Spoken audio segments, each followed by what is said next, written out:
Terima kasih pemirsa masih bersama kami di Halo Indonesia. Pemerintah melalui Kementerian Perhubungan akan memberlakukan sertifikasi kompetensi bagi para pengemudi truk. Hal ini menyusul banyaknya kecelakaan lalu lintas yang disebabkan oleh truk.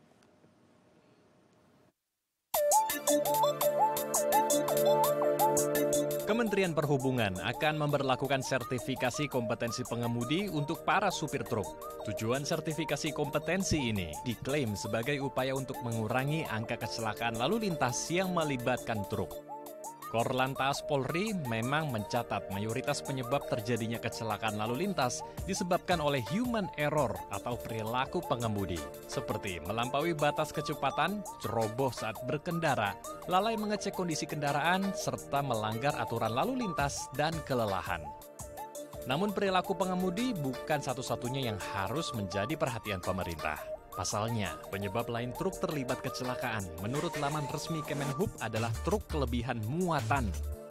Pada 2023, ada lebih 200 kasus kecelakaan lalu lintas yang disebabkan truk over dimension overloading atau kelebihan muatan. Tim Liputan DAI TV. Kita akan membahasnya bersama Joko Setiowarno selaku Wakil Ketua Pemberdayaan dan Pengembangan Wilayah MTI Pusat. Selamat siang Pak Joko, apa kabar? Selamat siang Mas Akbar, alhamdulillah sehat selalu. Alhamdulillah. Pak Joko, melihat rencana pemerintah untuk menerbitkan sertifikasi kompetensi bagi pengendara truk, apakah ini sudah tepat untuk mengurangi angka kecelakaan khususnya bagi para pengendara truk? Ya, sebenarnya sertifikasi ini adalah bagian dari memberikan suatu jenis pelatihan khusus ya buat pengemudi truk kita. Namun masalah mendasar di angkutan truk itu adalah sebenarnya kita tuh kurang pengemudi truk, ya, dampak dari memang kita nggak punya upah standar buat pengemudi truk. Sehingga sekarang ini banyak pengemudi truk yang beralih profesi. Di samping itu kita tahu pengemudi truk ini kan sebagian besar itu adalah memang dia dulunya tuh mereka kena. Nah sekarang ini adalah tata kelola angkutan logistik kita itu banyak masalah yang masih buruk.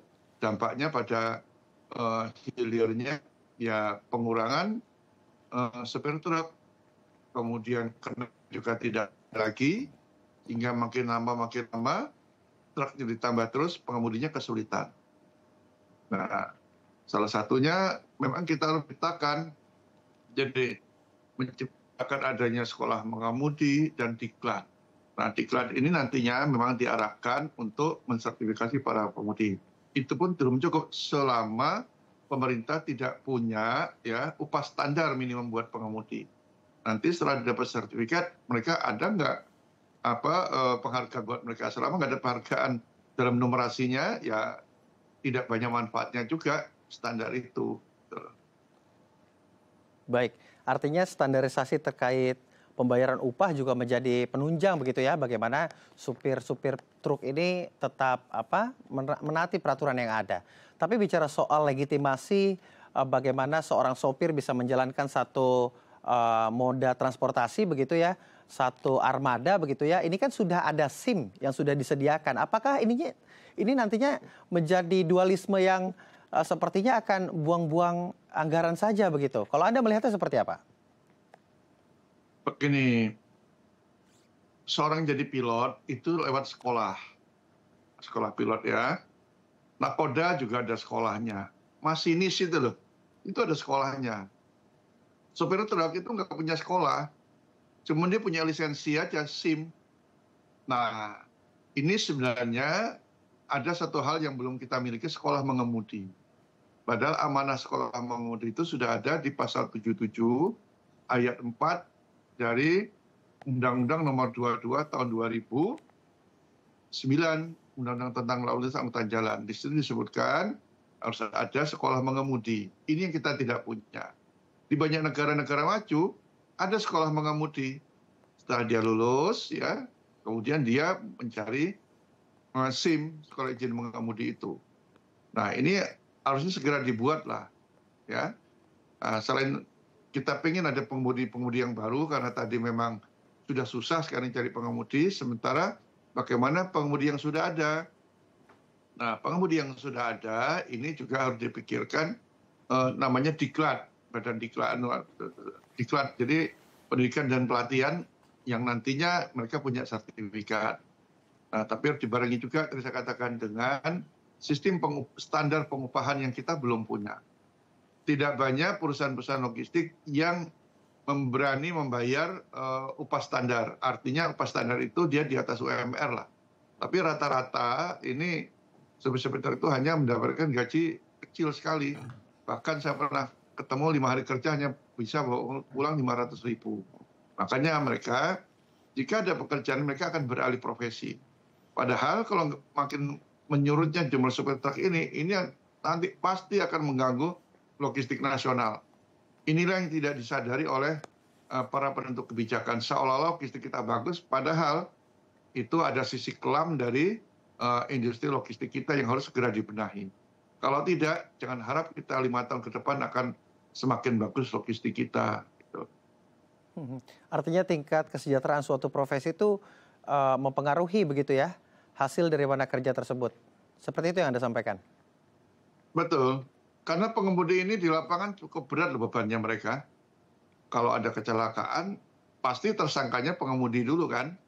Bukannya pengusaha truk ya atau pemilik barang. Dan nantinya ujung-ujungnya meskipun nanti dari pihak kepolisian memperkarakan namanya pemilik barang atau pemilik truknya, ya ujungnya tetap pengemudinya kena juga dan tidak sampai tuntas, dan itu selalu terjadi.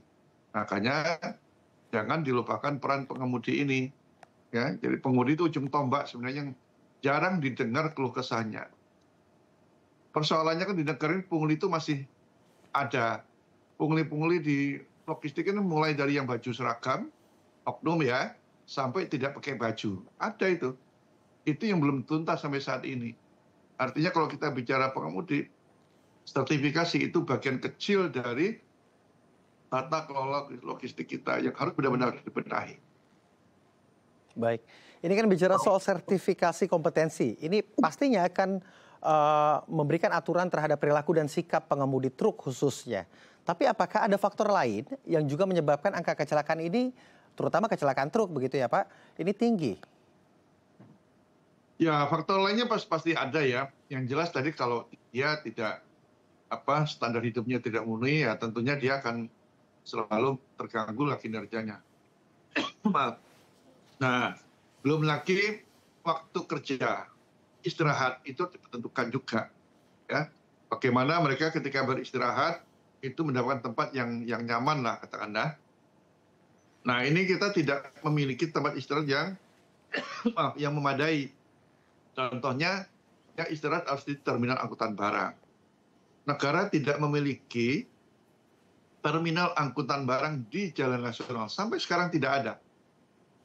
Yang ada itu pangkalan truk. Kalau rest area itu di tol ya, tapi itu bukan terminal.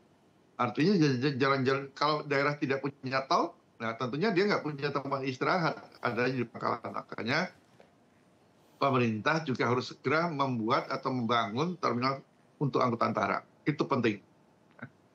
Baik, harus disediakan fasilitas terminal angkutan barang khusus begitu ya, di mana ada tempat peristirahatan yang layak begitu sehingga pengemudi truk khususnya ini bisa tetap mendapati fisik yang baik untuk melanjutkan perjalanan. Tapi di sisi lain, apakah aplikasi monitoring ini menjadi penting, Pak Joko? Dan apakah saat ini sudah diterapkan aplikasi monitoring yang baik khususnya untuk distribusi logistik? Di perusahaan-perusahaan logistik yang bagus lah ya. Ini memang selama perjalanan ya sopir itu dimonitor. Ini biasanya perusahaan-perusahaan pertambangan atau perusahaan-perusahaan yang memang mereka sudah menerapkan bisnisnya dengan modern, tapi itu tidak banyak. Jangankan perjalanan, mulai bekerja pun mereka sudah ada pemeriksaan kesehatan, ya. Diperiksa kesehatannya, kalau mereka memenuhi syarat baru berangkat, kalau mereka tidak ya tidak juga, tidak boleh. Dalam perjalanan juga disyaratkan setiap 2-3 jam harus istirahat. Dan terus sampai dengan barangnya itu tiba sampai tujuan. Tapi sayangnya model-model seperti itu tidak begitu banyak. Nah, bentuk seperti ini di perusahaan-perusahaan yang katakanlah perusahaan tambang atau perusahaan yang mengangkut barang berbahaya, B3, itu diterapkan sekali. Nah, saya kira model-model perusahaan yang mengangkut B3 ini bisa ditularkan untuk perusahaan angkutan barang yang lainnya. Tentunya tidak seketat, tapi bisa diturunkan dalam artian setara turunkan sedikit aja lah. Nah, tapi tentunya ini harus dibarengi dengan upah standar. Masalahnya sekarang itu kita tidak memiliki lagi transaksi atau tarif angkutan barang seperti halnya di Undang-Undang Nomor 14 tahun 1992 sebelum adanya Undang-Undang Nomor 22 tahun 2009. Nah, di Undang-Undang 2009 ini dibebaskan, liberal. Nah, tapi tidak memperhatikan norma-norma keselamatan. Dampaknya sekarang sudah dirasakan. Setiap hari itu mesti ada kecelakaan truk, setiap hari. Dan kita lihat kesejahteraan pengemudi selalu diabaikan karena mereka menawarkan harga angkutnya yang terlalu rendah. Posisi transporter pengangkut ini serba dilematis. Kalau dia tidak mengangkut tidak dapat order, kalau mengangkut pun akhirnya ada hal-hal yang dikurangi yang nantinya tentunya itu akan berujung pada keselamatan. Misalnya karena tidak ada standar tarif, ya sudah diberikan apa adanya, sementara pengemudi yang dulunya mereka bisa bawa kena, kalau di jalan ada kecelakaan dan sebagainya bisa membantu. Sekarang untuk tidak, sudah bebannya overload, ya, ditambah tidak ada yang membantu jika terjadi sesuatu selama perjalanan. Cukup melelahkan buat pengemudi. Tadi Anda sempat sebutkan overload begitu, artinya muatan barang yang berlebih. Hal ini tentu terkadang ini di luar tanggung jawab dari pengemudi truk. Lalu ini pastinya ada andil dari perusahaan-perusahaan tersebut. Apakah ada atensi khusus yang juga mengatur terkait peraturan ini dan juga untuk menekan adanya pelanggaran-pelanggaran muatan berlebih ini? Jangan dijawab terlebih dahulu Pak Joko, karena kita akan break terlebih dahulu. Pemirsa juga jangan kemana-mana. Tetap di Halo Indonesia.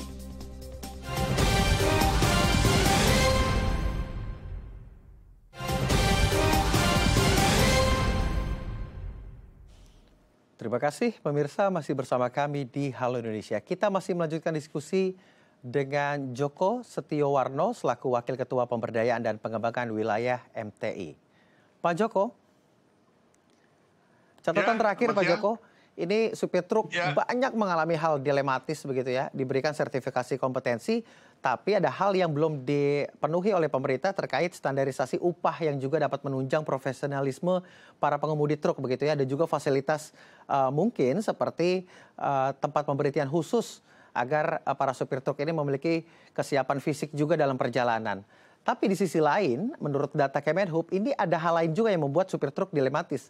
Ini ada muatan yang berlebih. Tentu ini mungkin tidak berasal dari apa yang dilakukan oleh supir truk, tapi berasal juga dilakukan oleh perusahaan-perusahaan terkait. Apakah ini juga menjadi atensi khusus sehingga perlu perhatian khusus untuk menegakkan peraturan yang seharusnya tidak lagi boleh membuat truk itu berlebihan muatan? Ya, ini tentunya berkait dengan tata kelola angkutan logistik kita ya. Sebenarnya sudah cukup lama, sudah bertahun-tahun ini untuk melakukan yang namanya pembenahan bagaimana truk odol itu sudah mulai berkurang ya sejak 2013. Tapi ini tentunya bukan pekerjaannya Kementerian Perhubungan. Itu masih ada kementerian lainnya. Jadi Kementerian Perhubungan, Kepolisian, PUPR itu tidak bisa banyak bekerja tanpa ada dukungan kementerian lainnya. Tetapi setiap ada tindakan untuk melakukan penertiban ini selalu ditolak oleh Kementerian Perindustrian dan Apindo dan tidak didukung Kementerian Perdagangan. Hanya kami dari awal mengatakan kalau sudah seperti itu, ini harus presiden yang bertindak. Nah, di perhubungan sendiri itu dia tidak bisa serta-merta hanya perhubungan darat. Karena apa? Karena angkutan barang ini efisien tidak muatan lebih bila jaraknya tidak lebih dari 500 km. Ya kira-kira 5 km itu Jakarta-Semarang atau Semarang-Surabaya lah. Tetapi kalau logistik itu sudah lebih 500 km, pilihannya menggunakan kereta atau lebih lagi menggunakan apa? Kapal laut.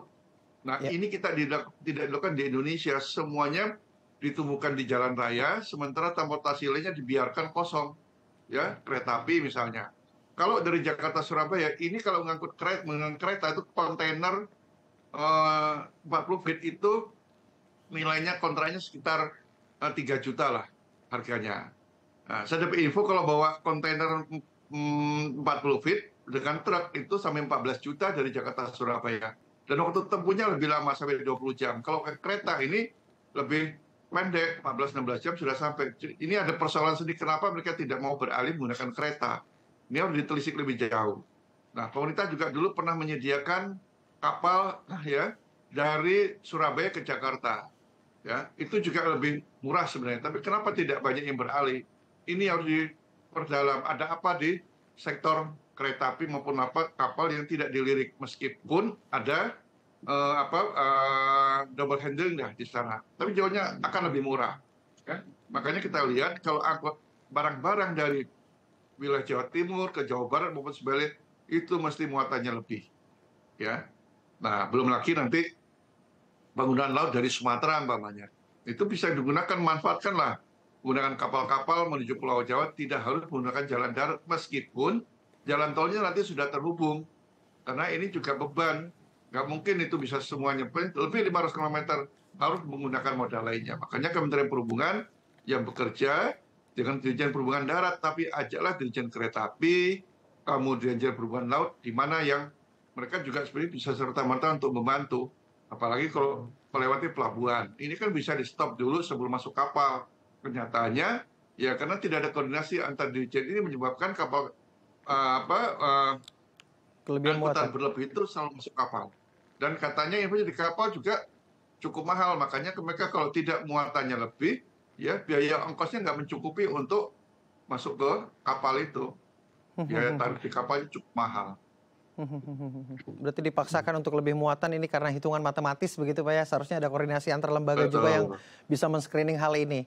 Terakhir, Pak Joko, apakah hal ini akan efektif? Lalu bagaimana pengimplementasiannya? Jangan-jangan nantinya sertifikasi ini hanya sekedar administratif operasional semata. Tanggapan Anda? Ya, saya kira sertifikasi tetap berjalan, tapi tentunya tadi hal-hal mendasar, upah standar pengemudi, ya kemudian tarif barang itu harus diatur kembali. Tidak bisa seperti ini. Nanti kalau nggak diatur, hanya kita fokus pada sertifikasi, tidak banyak memberikan manfaat. Ya, jadi ini harus dilakukan secara menyeluruh, dan tadi kementerian saya hitung sudah ada 13 kementerian lembaga yang terlibat. Oleh sebab itu, minimal Menko, antara Menko berbicara atau Presiden turun tangan. Kalau nggak, logistik kita akan stagnan, bahkan mungkin akan menurun. Jadi jangan lihat perbaikan, tapi logistik secara keseluruhan. Baik, terima kasih Pak Joko telah berbagi bersama kami di Halo Indonesia. Terima kasih Mas Akbar, selamat siang. Selamat beraktivitas. Pemirsa, Taman Nasional Lorelindo di Sulawesi Tengah menyimpan peninggalan zaman megalitikum berupa batu-batu besar yang menjadi peninggalan arkeologi. Informasinya usai jeda, tetap di Halo Indonesia.